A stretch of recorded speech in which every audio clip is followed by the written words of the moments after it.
C'est là, à mon sens, le véritable défi des femmes, là que se trouve notre liberté.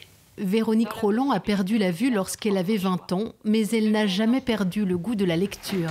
Grâce à son ordinateur parlant à synthèse vocale, elle télécharge aussi bien une revue que le dernier concours, toujours à l'affût de l'actualité littéraire. Hop, je clique. Nouveauté, bibliothèque sonore de l'Association des donneurs de voix. Grande audiolectrice depuis des décennies, elle a vu les pratiques s'améliorer.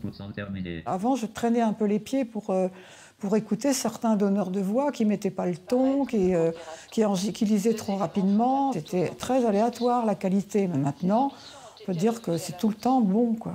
Monsieur Inquiet s'inquiète pour tout. Il s'inquiète de choses qui pourraient arriver et des choses qui ne pourraient pas arriver.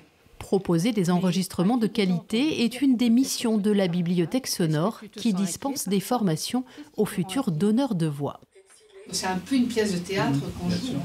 C'est-à-dire qu'il ne faut pas se prendre pour un acteur non plus. C'est ça. C'est un peu stressant au départ et puis ensuite on prend un peu plus d'assurance chaque jour. Ça s'apprend, mais quand on aime, voilà. Outre le plaisir de lire à voix haute, l'activité demande de la patience et du temps. Guy a déjà enregistré 32 livres. Pour le dernier de 350 pages, il a compté 90 heures de travail. Un quart d'heure enregistré, c'est 1 heure de travail. Donc c'est quand même assez chronophage comme travail. Mais c'est si passionnant de lire à haute voix qu'on ne voit pas le temps passer. De la philosophie aux romans policiers locaux, la bibliothèque de Quimper propose 5200 livres et compte 40 donneurs de voix.